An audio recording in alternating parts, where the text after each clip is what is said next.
ऐसे समझो कि ये question nutrition in human being और अमीबा दोनों क्वेश्चन हर 3 साल के बोर्ड के पेपर के अंदर, 2 साल तो होते ही हैं, हर 3 साल में से 2 साल के बोर्ड के क्वेश्चन में होते हैं। और दूसरी खास इंपॉर्टेंट बात यह है, इस पे ध्यान देना इसके लिए भी ज़रूरी है, एक तो इजी है, दूसरा ये कि ऑप्शन में आता है क्वेश्चन, इसके ऑप्शन में ये, यानी आपको दो में से एक डाउट आ गया, या मान लो कि आपने ये प्रिपेयर किए हैं ये क्वेश्चन और कोई हार्ड क्वेश्चन ट्विस्ट करके रख दिया तो वो ऑप्शन में निकल जाएगा, तो एक तो आएगा, राइट। तो इसके चांसेस क्या हो जाते हैं, बढ़ जाते हैं। ओके, क्वेश्चन लंबा है, ओके, समझने जैसा क्वेश्चन है, ओके, और पॉइंट वाइज बना के लिखना है, बहुत ईजी है, समझ के याद करोगे तो बहुत ईजी है ना। लेकिन क्वेश्चन लेंदी है, आप थोड़ा उसको शॉर्ट अपने हिसाब से कर सकते हो, राइट। अब क्या कह रहे हैं, देखो पहली डेफिनेशन ये अंडरलाइन करते रहना, the alimentary canal is basically a long tube extending from the mouth to the anus. किसकी डेफिनेशन है ये, एलिमेंट्री कैनाल, किसकी डेफिनेशन है, एलिमेंट्री कैनाल। अब एलिमेंट्री कैनाल वर्ड आपके लिए नया है, एलिमेंट्री कैनाल किसको कहते हैं, माउथ से लेके एनएस तक का पूरी जो कैनाल है, पूरी जो कैविटी है जिसमें से माउथ से फूड एंटर करता है, उसके बाद सारी प्रोसेसेस जो भी होती है जो इस क्वेश्चन में हम पढ़ने वाले हैं, वहाँ से लेकर एनएस तक, यानी जहाँ से बॉडी के अंदर से अनडाइजेस्टेड फूड बाहर निकलता है, वहाँ तक का पूरा जो स्ट्रक्चर है, कॉम्प्लेक्स स्ट्रक्चर, उसको क्या कहेंगे, एलिमेंट्री कैनाल। सारे ऑर्गन आ गए उसके अंदर, सारे ऑर्गन उसके अंदर आ गए। अब क्या करें, देखो इन फिगर 6.6 दिख रही है, फिगर 6.6 कहाँ पे दिख रहा है, सामने आपके पेज के ऊपर है, कहाँ से लेके कहाँ तक एलिमेंट्री कैनाल है। देखो मैं पहले डायग्राम का थोड़ा जायजा ले लेते हैं, उसको ऑब्जर्व कर लेते हैं। पहले टंग और माउथ दिख रहा है, बकल कैविटी भी कहा जाता है माउथ को, क्या कहा जाता है, बकल कैविटी, ओके। उसके नीचे एसोफेगस, एसोफेगस क्या है भाई, एक पाइप है, ओके, वो पाइप के थ्रू कहाँ जाता है, स्टमक, स्टमक के बाद स्मॉल इंटेस्टाइन, स्मॉल इंटेस्टाइन है ना पीछे से आ रहा है, डायग्राम में पीछे का हिस्सा जो हमको नहीं दिख रहा है, ओके, अगर 3D डायग्राम हो तो हम उसको घुमा के देख सकेंगे, राइट, लेकिन अभी तो 3D डायग्राम नहीं है, वो पीछे से रह के कहाँ पे आता है, देखो ये स्मॉल इंटेस्टाइन दिख रहा है आपको, है ना। तो पूरा कॉन्वोल्यूटेड स्ट्रक्चर है, कॉन्वोल्यूटेड यानी क्या कहते हैं, वो डोरी जो होती है ना, रस्सी गूंच पड़ जाती है ना, क्या होता है, तो उसको कॉन्वोल्यूटेड कहा जाता है, क्या कहा जाता है, कॉन्वोल्यूटेड, ओके, गूंच जिसको कहते हैं, राइट, गूंच समझते हो ना, ओके। तो ये जो कॉन्वोल्यूटेड स्ट्रक्चर है ये स्मॉल इंटेस्टाइन है। अच्छा देखो ये स्मॉल इंटेस्टाइन कहाँ खत्म होता है, दिख रहा है आपको, यहाँ पे देखो, यहाँ पे देखो, दिख रहा है, तो लार्ज इंटेस्टाइन शुरू होता है, दिख रहा है, तो लार्ज इंटेस्टाइन में फिर देखो, लार्ज इंटेस्टाइन का इंटरेस्टिंग स्ट्रक्चर है, इधर देखो, इधर देखो, यहाँ पे ऊपर जाता है, राइट, और ये ऊपर जाने के बाद इधर से इधर जाता है और यहाँ से रह के ऐसे ऐसे नीचे आता है, ओके। तो लार्ज इंटेस्टाइन है सबसे लास्ट में, लार्ज इंटेस्टाइन है सबसे लास्ट में, लेकिन नीचे से ऊपर आता है, फिर ऊपर से नीचे जाता है, सही है, यहाँ से यहाँ पे रह के फिर यहाँ से नीचे तक आता है, राइट, और लास्ट में क्या है, एनस है, ओके। अब लार्ज इंटेस्टाइन के भी दो हिस्से होते हैं, रेक्टम एंड कॉलन, ओके, ऊपर का हिस्सा कॉलन कहा जाता है और नीचे का हिस्सा रेक्टम कहा जाता है, राइट, लेकिन अभी हमारी स्टडी में वो नहीं है, ओके। तो बेसिक आइडिया आपको ये रहना चाहिए, पहले कहाँ आएगा खाना, फूड कहाँ पे आएगा, माउथ में, फिर कहाँ एसोफेगस, फिर कहाँ स्टमक, फिर कहाँ स्मॉल इंटेस्टाइन, फिर कहाँ लार्ज इंटेस्टाइन, राइट, इतना आपको याद रहना चाहिए। इसके आसपास आप समझोगे ना, और क्वेश्चन में भी आपको हेडिंग बना के लिखना है। कैसे क्वेश्चन में हेडिंग बना के लिखना है, नंबर 1 माउथ, फिर माउथ की डिटेल ला देनी है, नंबर 2 एसोफेगस का नंबर लगाना की ज़रूरत नहीं है क्योंकि उसमें कुछ खास होता नहीं है, सिर्फ माउथ से ट्रांसफ़र होकर कहाँ जाता है, स्टमक में, तो उसका नंबर नहीं लगाना है। नंबर 2 किसको दे देना है, स्टमक को, फिर स्टमक की प्रोसेस लिखनी है, फिर नंबर 3 स्मॉल इंटेस्टाइन, उसकी डिटेल लिख देनी है, एंड नंबर 4, राइट। तो आपके ब्रेन में एक स्ट्रक्चर क्रिएट हो गया, कैसे आंसर लिखना है।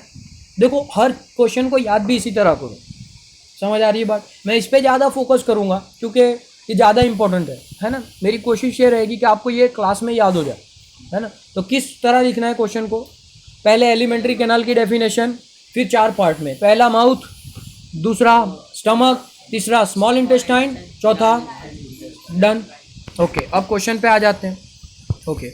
अब क्या कह रहे हैं, देखो अगेन नीचे पेज पे आ जाए, पेज नंबर 98 पे, ओके। क्या कह रहे हैं, देखो we can see that the tube has different parts, various regions are specialized to perform different functions, सही है। अलग अलग हिस्से हैं जो अलग अलग काम करने के लिए बने हैं. What happens to the food once it enters our body. Okay, ये सारे क्वेश्चन जो हैं वो आपको समझाने के लिए आपको क्वेश्चन में आपके आंसर में लिखना नहीं है. We shall discuss this process here. Okay, अब डिस्कस करते हैं क्या क्या है. एक्टिविटी को अभी नहीं देखेंगे, right, it is not necessary. We eat various types of food which has to pass through the same digestive tract. अब डाइजेस्टिव ट्रैक यानी वही एलिमेंट्री कैनाल. ओके, वर्ड अलग अलग यूज कर रहे हैं. जो भी हम खाना खाएंगे वो कहाँ से पास होगा भाई?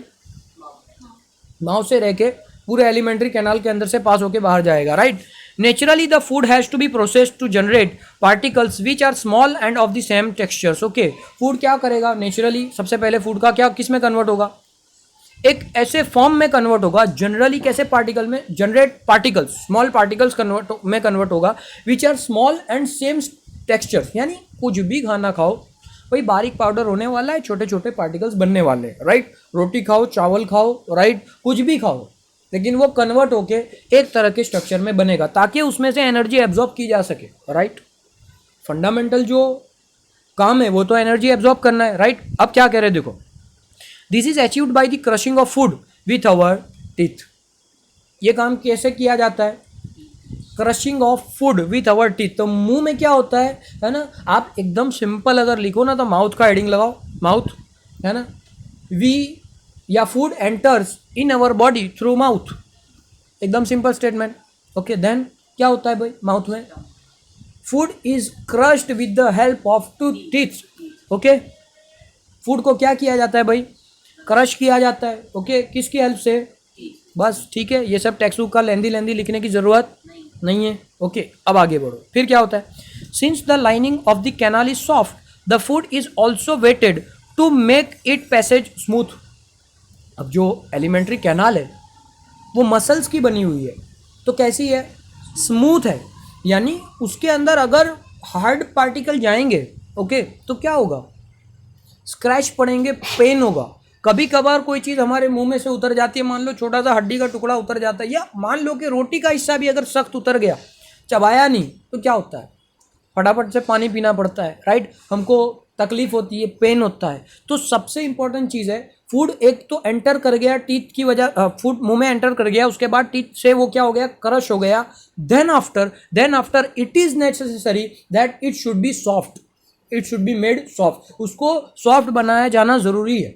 और उसके लिए क्या होता है भाई? उसके लिए माउथ के अंदर एक लिक्विड एक लिक्विड सेक्रेट होता है. ओके, लिक्विड का सेक्रेशन होता है, यानी लिक्विड रिलीज होता है सिंपल वर्ड में, और उसको क्या कहा जाता है? सलीवा. ओके, मुंह में क्या कहते हैं? सलाइवा या सलीवा. ओके, जो जिसको लाड़ बोलते हैं, क्या बोलते हैं? ओके, तो वो लिक्विड निकलता है और वो उसमें मिक्सड होता है. ठीक है, अब क्या कह रहे हैं देखो, when we eat something we like our mouth waters, है ना, हमारे मुंह में पानी आ जाता है.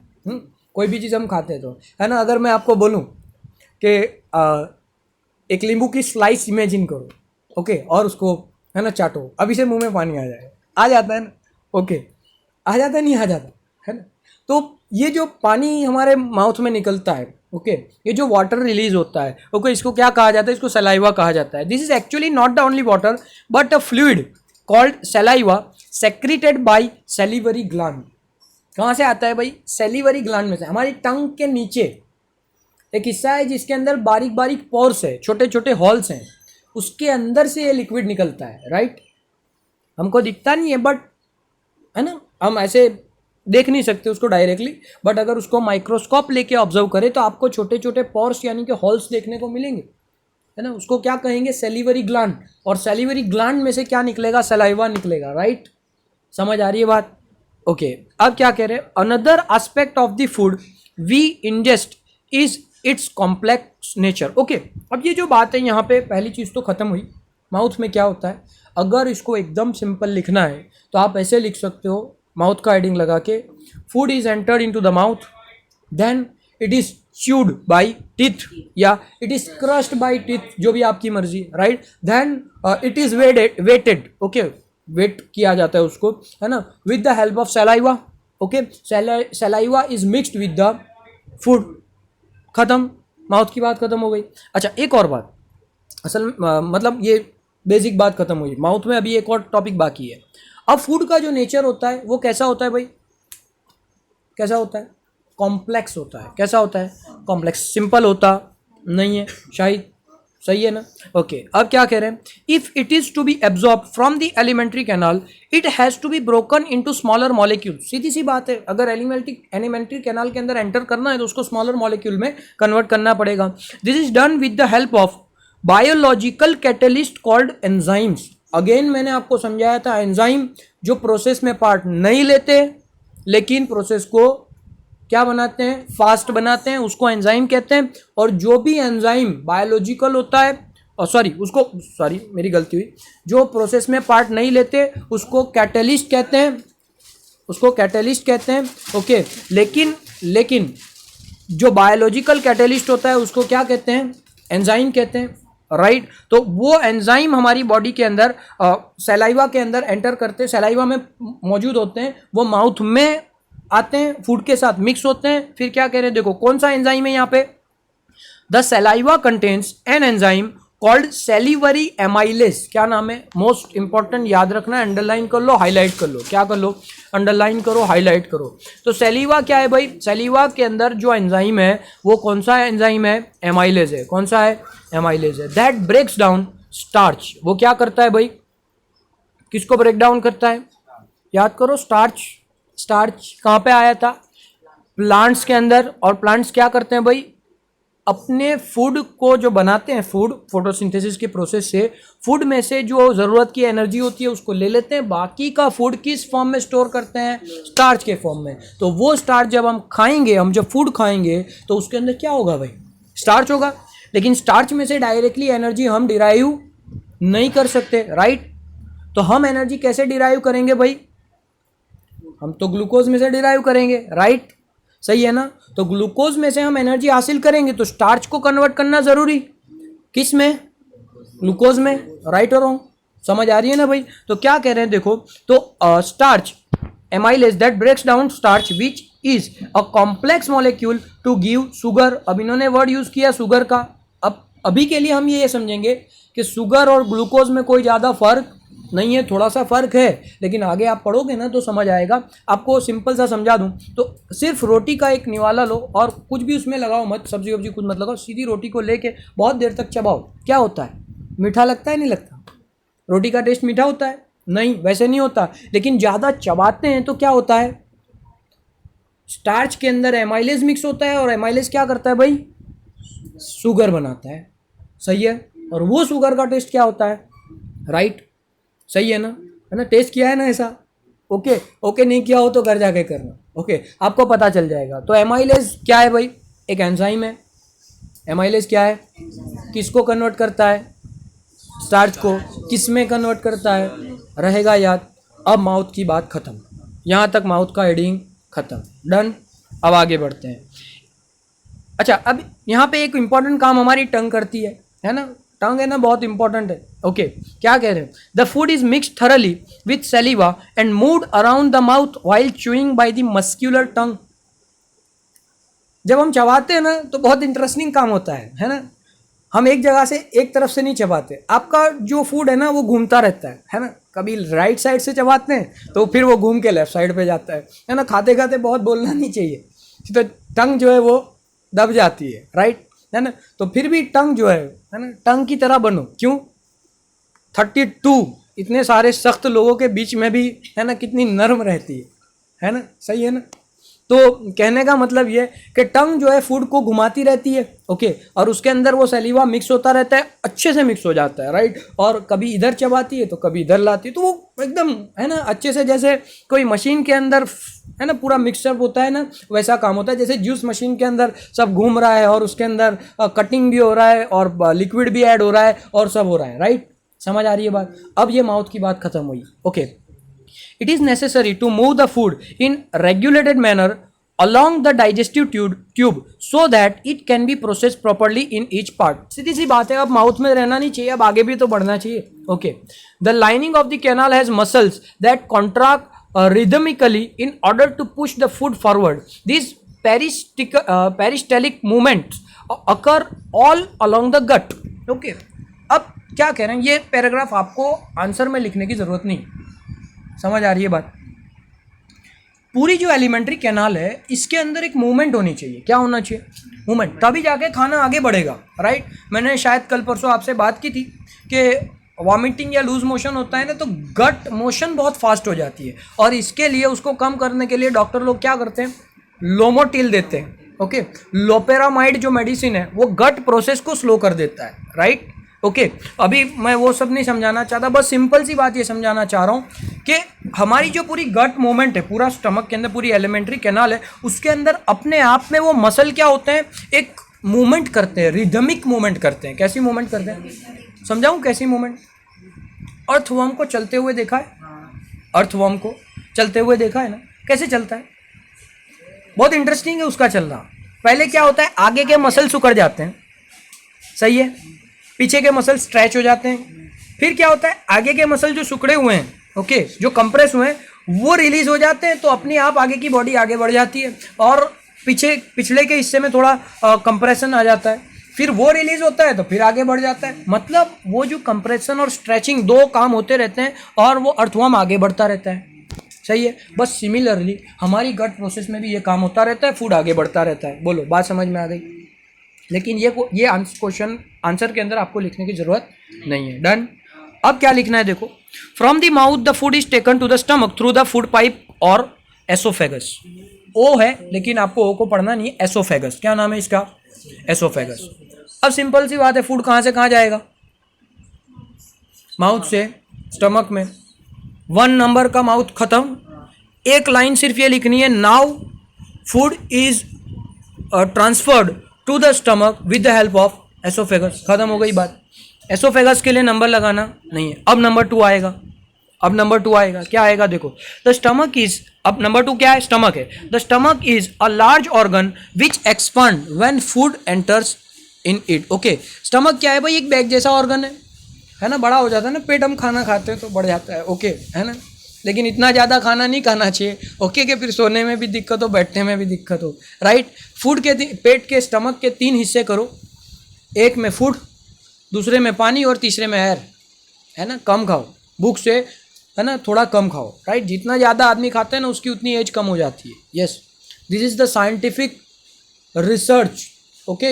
ये वो चीज़ है ना, विच हैज़ बीन प्रूव्ड, जिसको प्रूव किया गया है कि जो ज़्यादा खाते हैं उनको बहुत ज़्यादा बीमारियां भी होती हैं, और उससे एज भी कम होती है, राइट। तो खाना थोड़ा कम खाना चाहिए, ओके, और उसी में मतलब डाइजेशन अच्छा होता है। खैर, तो यहाँ पे जो बात है, स्टमक जो है वो ऑर्गन है, कैसा है? बैग लाइक ऑर्गन है। कैसा ऑर्गन है? बैग लाइक ऑर्गन है, okay. The muscular walls of the stomach helps in mixing the food thoroughly with more digestive juices. Okay, अब जो मस्क्यूलर वॉल है, स्टमक की जो वॉल है, उसके अंदर से क्या होता है? अच्छा सा मिक्स होता है, और 3 जूस निकलते हैं। कितने? याद रखना है, कितने? 3। स्टमक में 3 जूस निकलते हैं। These digestion functions are taken care of by the gastric glands present in the wall of the stomach. Okay, again कहाँ से आती है? ये जो डाइजेशन फंक्शन हो रहा है, मतलब जो डाइजेशन का काम हो रहा है, ओके, कैसे किया जाता है? गैस्ट्रिक ग्लैंड की हेल्प से किया जाता है। और ये जो गैस्ट्रिक ग्लैंड है कहाँ पे है? स्टमक में, ओके। अब ये गैस्ट्रिक ग्लैंड 3 जूसेस को एक्सट्रैक्ट करती है। क्या कह रहे हैं देखो, दीज रिलीजेस, पहली चीज हाइड्रोक्लोरिक एसिड, क्या रिलीज होता है? Second, a protein digesting enzyme called pepsin. दूसरी क्या चीज रिलीज होती है? पेप्सिन। सीधी सी बात है, पेप्सिन, और उसके बारे में ज़्यादा इन्फॉर्मेशन दी है कि भाई पेप्सिन क्या करता है? प्रोटीन को डाइजेस्ट करता है। अंडरलाइन कर लेना, एक एंजाइम है ये भी, ओके। अब बार बार मैं एंजाइम नहीं समझाऊंगा, आपको समझ में आना चाहिए। ये एंजाइम है, ये किसको डाइजेस्ट करता है भाई? किसको करता है? प्रोटीन को, ओके। कौन? पेप्सिन। तो पहली चीज़ हाइड्रोक्लोरिक एसिड, दूसरी चीज़ पेप्सिन, एंड तीसरी चीज़ म्यूकस। म्यूकस क्या है भाई? एक लिक्विड है, ओके, समझेंगे सबके बारे में। एक चिकना लिक्विड है, चिपचिपा। The hydrochloric acid creates an acetic medium which facilitates the action of enzyme pepsin. Hydrochloric acid क्या करता है? एसिडिक मीडियम प्रोवाइड करता है। एसिड है तो भाई एसिडिक मीडियम बनाएगा, नहीं बनाएगा? अच्छा, एसिडिक मीडियम किसके लिए ज़रूरी है? 2 काम है इसके। पहला काम तो ये है कि पेप्सिन को वर्क करने के लिए कौन सा मीडियम चाहिए? एसिडिक मीडियम चाहिए। कैसा मीडियम चाहिए? तो वो काम कौन कर लेता है? HCl कर लेता है, हाइड्रोक्लोरिक एसिड कर लेता है। ओके, आपकी इन्फॉर्मेशन के लिए मैं बता देता हूँ कि एक मैच्योर इंसान की बॉडी के अंदर डेली का 1 से 1.5 लीटर एसिड प्रोड्यूस होता है। कितना? 1 से 1.5 लीटर, है ना। हम एसिड से बहुत घबराते हैं, लेकिन हमारी अंदर ही एसिड है ना, जबरदस्त हमारी बॉडी, राइट। तो हमारी बॉडी के अंदर 1 से 1.5 लीटर एसिड प्रोड्यूस होता है। ओके, अब ये आपके नॉलेज के लिए, आपको लिखने की कोई ज़रूरत नहीं है। ओके, अब नेक्स्ट दूसरा काम, what other function do you think is served by the acid. आपको क्या लगता है दूसरा कौन सा काम होना चाहिए? तो दूसरा काम जो है, समझो, एसिड जब एंटर करता है तो बॉडी के अंदर फूड के साथ जो एक्सटर्नल बैक्टीरियाज एंड वायरस जो एंटर करते हैं वगैरह वगैरह को किल कर डालता है। तो 2 इंपॉर्टेंट फंक्शन हुए, किसके? एसिड के, हाइड्रोक्लोरिक एसिड के। समझ आ रहा है? अब क्या करें, देखो, द म्यूकस। अब ये जो म्यूकस है ना, ये चिपचिपा लिक्विड है, जो हमारी नोज में होता है ना, वैसा, जो हमारी नोज में होता है ना वैसा लिक्विड है, उससे भी थिक और चिपचिपा है। वो क्या काम करता है? It protects the inner lining of the stomach from the action of the acid under normal conditions. Normal condition के अंदर क्या होता है भाई? वो चिपचिपा लिक्विड, वो जो फूड की, जो स्टमक की वॉल है, उसको बचाता है। किससे बचाता है? एसिड से और पेप्सिन से, दोनों नुकसान ना पहुंचा दे, राइट। अब देखो, पीछे आ जाओ। We have often heard adults complaining about acidity. Can this be related what to has been discussed above? Okay, हमने बहुत बार सुना है हमारे बड़ों को एसिडिटी की कंप्लेन होती है, राइट।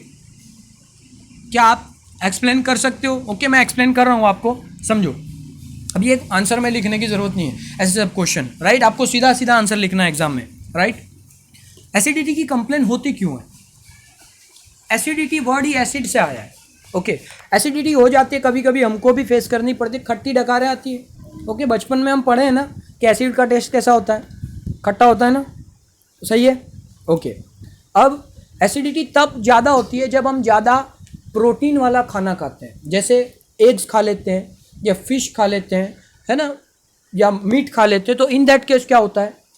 एसिडिटी प्रोड्यूस होती है ना। ज़्यादा प्रोटीन वाला खाना खा लेते हैं और ज़्यादा अमाउंट में खा लेते हैं। ओके, बिरयानी अगर खा ली है, ओके, तो हमारा दिल करता है कि हम सोडा पिएं, राइट। तो वो जो हम ज़्यादा प्रोटीन वाला खाना खा लेते हैं तो उसको डाइजेस्ट करने के लिए ज़्यादा एसिड रिलीज़ हो जाता है, और ज़्यादा एसिड जब रिलीज़ होता है तो उसकी वजह से क्या होता है? दो चीज़ें होती है, एक तो खट्टी डकारें आती हैं और दूसरा जलन महसूस होती है, राइट। वो जलन क्यों होती है? वो म्यूकस जो बचाता है, अब एसिड का अमाउंट ज़्यादा हो जाता है तो वो म्यूकस बचाने में थोड़ा फेल हो जाता है, राइट। पूरा प्रोटेक्ट नहीं कर पाता, पूरा प्रोटेक्शन नहीं दे पाता, और जो स्टमक की वॉल है, इनर वॉल, उसके ऊपर क्या होता है ना, लाइनिंग के ऊपर वो एसिड टच करता है, तो उससे हमको जलन महसूस होती है और खट्टी डकारें भी आती है, राइट। डन। तो एसिडिटी क्या है समझ आ रहा है, और उसको कंट्रोल करने के लिए क्या किया जाता है?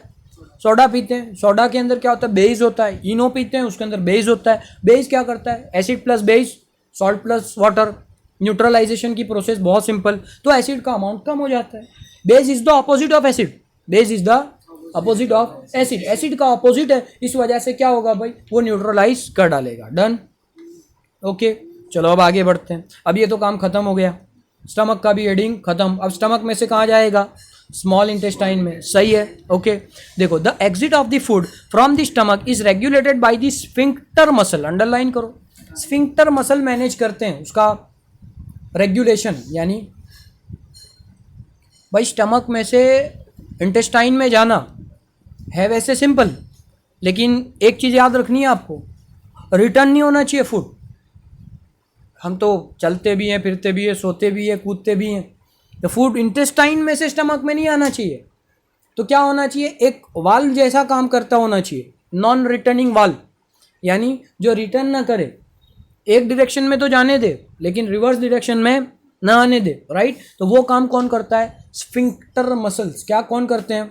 Sphincter muscles. समझ में आ रही है बात? Okay, which release is it in small amounts into the small intestine. और दूसरी बात ये कि एकदम से सारा फूड नहीं चला जाता स्टमक में से, ओके, धीरे धीरे जाता है, right. From the stomach the food now enters the small intestine. Okay, अब स्टमक में से फूड कहाँ एंटर करता है? स्मॉल इंटेस्टाइन में एंटर करता है। This is the longest part of the alimentary canal which is fitted into a compact space because of extensive coiling. मैंने कहा ना कॉन्वोल्यूटेड है, कॉइल्ड है। सबसे लंबा पार्ट कैनाल, एलिमेंट्री कैनाल का कौन है? स्मॉल इंटेस्टाइन है, राइट। वो पतला सा पाइप है, बहुत लेंदी है, ओके। लेकिन वो क्या है भाई? कॉइल्ड हुआ है, ओके, कॉन्वोल्यूटेड है। उसकी वजह से क्या होता है? वो छोटी सी जगह में आ जाता है, राइट, ओके। अब बहुत ज़्यादा डिटेल आपको एग्जाम में लिखनी है। और एक इंपॉर्टेंट बात, अभी तक का क्वेश्चन का आंसर बहुत आसान था। स्मॉल इंटेस्टाइन सबसे हार्ड पार्ट है, मतलब ज़्यादा मेमोराइज करना है इसमें, राइट, लेकिन शॉर्ट फॉर्म में समझना है उसको। अब क्या कह रहे हैं देखो, the length of the small intestine differs in various animals depending on the food they eat. पहले भी बता चुका हूं मैं कि स्मॉल इंटेस्टाइन की लेंथ एनिमल के हिसाब से क्या होती है? अलग अलग होती है, okay. Herbivorous eating grass need a longer small intestine to allow the cellulose to be digested, okay. जो हर्बीवोरस है वो क्या करते हैं भाई?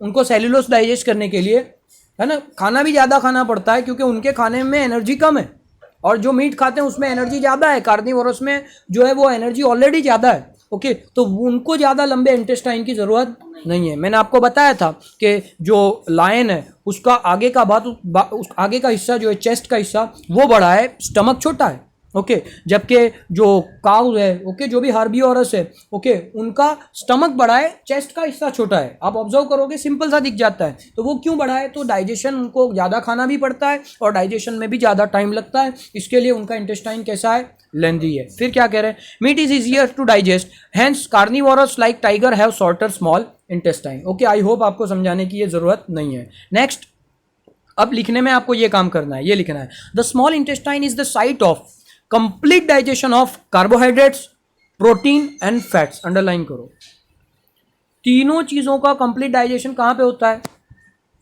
स्मॉल इंटेस्टाइन में।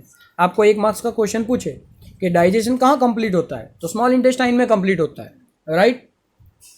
स्मॉल इंटेस्टाइन में तीनों का डाइजेशन कंप्लीट हो जाता है। शुरू कहां से हुआ था? कार्बोहाइड्रेट्स का माउथ से शुरू हो गया था, राइट, स्टार्च में से कन्वर्ट हुआ था ना, ओके। अब देखो क्या कह रहे हैं, it receives secretion of liver and pancreas for this purpose. Underline करो, 2 सेक्रेशन होते हैं, एक लीवर का और दूसरा पेनक्रियास का। लीवर किसको कहते हैं? कलेजी जिसको बोलते हैं ना, that is liver. And what is pancreas? Pancreas एक और छोटा सा ऑर्गन है। पेनक्रियास एक और छोटा सा ऑर्गन है जो हमारे स्टमक में है ना, अवेलेबल है, ओके। इसको गुजराती में तो स्वादुपिंड कहते हैं, लेकिन आपको भी समझ में नहीं आएगा कुछ खास, राइट। बट हमको अभी ये अज्यूम कर लेना है कि एक छोटा सा ऑर्गन है। अब स्मॉल इंटेस्टाइन में समझो, स्मॉल इंटेस्टाइन के अंदर से तो कोई लिक्विड रिलीज होता ही है, इसके अलावा 2 और लिक्विड आते हैं। कौन से? एक लीवर का, दूसरा पेनक्रियास का। टोटल कितने लिक्विड हो गए? 3। इस तरह याद रखो, नंबर वाइज 3 लिक्विड, एक खुद इंटेस्टाइन का, दूसरा लीवर का, तीसरा पेनक्रियास का। अब देखो क्या क्या होता है उसमें। It receives, the food coming from the stomach is acidic and has to be made alkaline for the pancreatic enzymes to act. Bile juice from the liver, underline करो, bile juice from the liver accomplishes this in addition to acting on fats. Bile क्या है भाई? हमारा जो liver है ना, उसके ऊपर एक छोटा सा ऑर्गन है, उसके अंदर से बाइल रिलीज होता है, यानी लीवर में से बाइल होता है। सिंपल ये समझो, बाइल क्या है? एक लिक्विड है। वो क्या काम करता है? समझो बात को। बाइल ये काम करता है, स्टमक में से जो फूड आया वो कैसा है? एसिडिक है। पेप्सिन जो स्टमक में आया था ना, उसको एसिडिक मीडियम में काम करना जरूरी है उसका, वो बगैर एसिडिक मीडियम के काम नहीं कर सकता। लेकिन अब यहां पे जो है इंटेस्टाइन में जो पेनक्रिएटिक जूस है, पेनक्रियाज में से जो आ रहे हैं, उसको किस मीडियम में काम करना है? उसको बेसिक यानी कि अल्कलाइन मीडियम में काम करना है। अल्कलाइन और बेसिक कैसा है भाई? दोनों चीजें सेम है। समझ आ रही है बात? तो अब बेसिक मीडियम बनाना पड़ेगा, नहीं बनाना पड़ेगा? आ रहा है एसिडिक तो उसको बेसिक में कन्वर्ट करना पड़ेगा। वो कौन करेगा? बाइल करेगा। बाइल कहां से आ रहा है? लीवर में से आ रहा है, रहेगा यार। अच्छा, एक काम तो बाइल ये करता है कि वो एसिडिक मीडियम को किस में कन्वर्ट करता है? अल्कलाइन में, बेसिक में। और दूसरा काम क्या करता है, फैट पे एक्ट करता है। किस पे? फैट, जो फूड में फैट प्रेजेंस है ना उस पे एक्ट करता है। और क्या करता है देखो, fats presence in the intestine in the form of large globules which makes it difficult to enzyme to act on them. अब इंटेस्टाइन में जो फैट प्रोड्यूस है वो किस फॉर्म में है? Large globules. लार्ज ग्लोब्यूल्स यानी बड़े बड़े दाने, बड़े बड़े स्फीयर में मौजूद है। बड़े स्फीयर होंगे तो उस पर एक्ट करना क्या होगा? मुश्किल होगा। क्या होगा? तो उसको क्या किया जाता है देखो, जो एंजाइम जो होंगे ना वो बड़े स्फीयर पे जल्दी काम नहीं कर पाएंगे। बाइल सॉल्ट्स यानी बाइल के अंदर जो सॉल्ट्स हैं, है ना, अवेलेबल सॉल्ट्स है, break down them into smaller globules, underline करना, increasing the efficiency of the enzyme action. यानी जो बाइल के अंदर जो सॉल्ट प्रेजेंट है वो क्या करता है, वो बड़े बड़े ग्लोब्यूल्स को फैट के स्मॉल ग्लोब्यूल्स में कन्वर्ट कर देता है ताकि वो जो एंजाइम्स हैं फैट पे एक्ट करने वाले वो अच्छे से काम कर पाए और उनकी एफिशिएंसी बढ़ जाए। समझ आ रही है बात? बाइल कहाँ से आया? लीवर से। कितने काम उसके? 2 काम। एक तो एसिडिक को उसको अल्कलाइन करना और दूसरा बड़े बड़े फैट के ग्लोब्यूल्स को स्मॉल में कन्वर्ट करना। डन। चलो next, this is similar to emulsifying action of the soap on dirt that we have learn about in chapter 4। अभी चैप्टर 4 बाकी है, इसके लिए हमने समझा नहीं है, लेकिन ये इमल्सिफिकेशन का वर्क है। अभी मैं उसकी डिटेल में नहीं जा रहा हूँ, राइट, क्योंकि अभी जाऊंगा तो फिर क्वेश्चन से हट के बहुत बात हो जाएगी, तो तब पढ़ेंगे तब मैं समझा दूंगा, राइट। अब क्या करें, द पेनक्रियास सेक्रेट्स। ओके, अब देखो लीवर की बात खत्म हो गई, मैंने अगेन मैं रिवाइज करवाना हूँ, याद करो।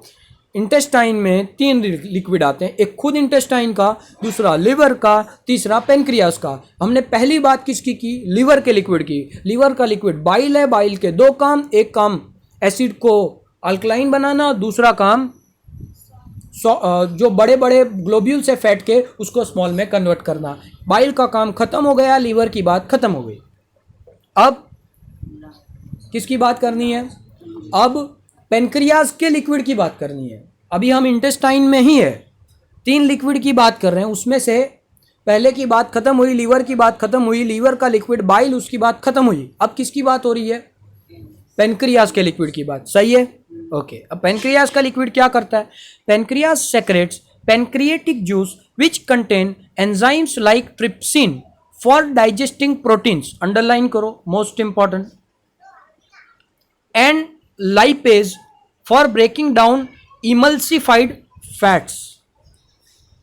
The walls of the small intestine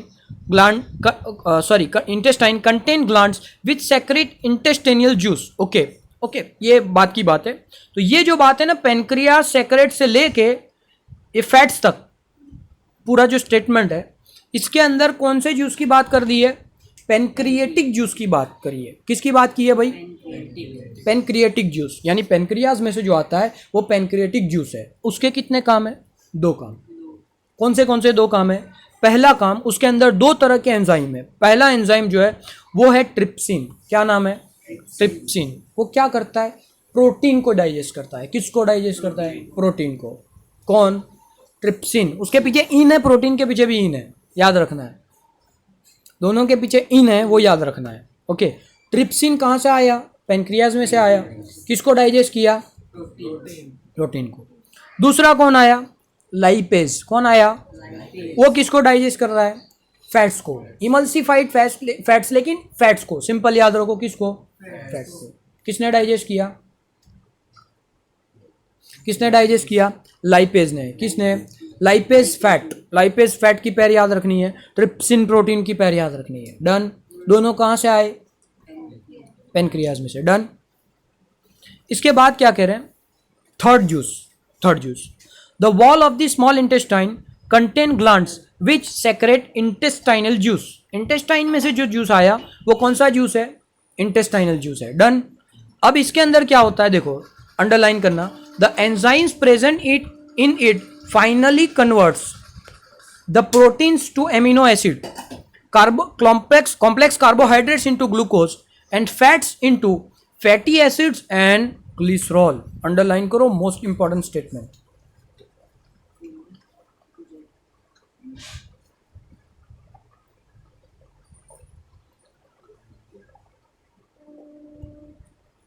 लो,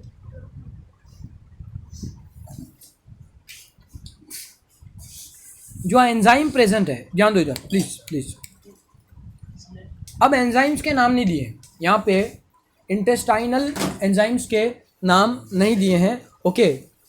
लेकिन तीन एंजाइम है, इतना याद रखना है। कितने एंजाइम है? और तीन एंजाइम क्या काम करते हैं याद रखना है। प्रोटीन को एमिनो एसिड में कन्वर्ट करते हैं। किसको? प्रोटीन को एमिनो एसिड में कन्वर्ट करते हैं। दूसरा, कार्बोहाइड्रेट्स को किस में कन्वर्ट करते हैं? ग्लूकोज में। कार्बोहाइड्रेट्स को ग्लूकोज में। और फैट को दो चीज़ों में कन्वर्ट करते हैं, फैटी एसिड एंड ग्लिसरॉल में। किस में कन्वर्ट करते हैं? ओके, यहाँ आपका इंटेस्टाइन खत्म, डन। ओके, एक बार और रिकेप करवा देता हूँ मेरे साथ। इंटेस्टाइन में तीन चीज़ें, पहला लिक्विड लीवर का, दूसरा लिक्विड पेनक्रियास का, तीसरा लिक्विड इंटेस्टाइन का। लीवर का जो लिक्विड है उसका नाम है बाइल।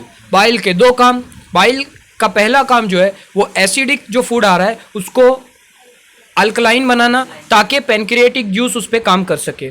दूसरा काम बाइल का, जो बड़े ग्लोब्यूल्स हैं फैट के उसको कन्वर्ट करके स्मॉल बनाना ताकि उस पर आगे काम हो सके, इजीली काम हो सके। ख़त्म बाइल का काम। दूसरा काम किसका आता है? दूसरा काम आपका आया अब पेनक्रिएटिक जूस का। पेनक्रिएटिक जूस के दो काम, अगेन कौन से दो काम? प्रोटीन का डाइजेशन करने के लिए ट्रिप्सिन और फैट का डाइजेशन करने के लिए लाइपेज। खत्म हो गई बात, दूसरी भी बात। और तीसरी बात जो है वो किसकी है? इंटेस्टाइन की है। इंटेस्टाइनल जूस के अंदर कितनी चीज़ें? तीन चीज़ें। अब तीन एंजाइम के नाम यहाँ पे नहीं दिए हैं, लेकिन इतना याद रखना है कि प्रोटीन को कन्वर्ट करते हैं एमिनो एसिड में, कार्बोहाइड्रेट्स को कन्वर्ट करते हैं ग्लूकोज में, और फैट को कन्वर्ट करते हैं ग्लिसरॉल और फैटी एसिड में। डन, खत्म। ये आपको याद हो गया, समझो आपका क्वेश्चन रेडी। ओके, अब चौथे हिस्से पे चले जाते हैं, बहुत आसान है। The digested food is taken up by the wall of the intestine. अब ये जो खाना है ना उसको क्या कर लिया जाता है भाई? एब्जॉर्ब कर लेते हैं। कौन? इंटेस्टाइन की वॉल। इंटेस्टाइन की wall. The inner lining of the small intestine has numerous finger like projection called villi. Underline करो, फिंगर लाइक जो प्रोजेक्शन है उसको क्या कहते हैं? विली कहते हैं। यानी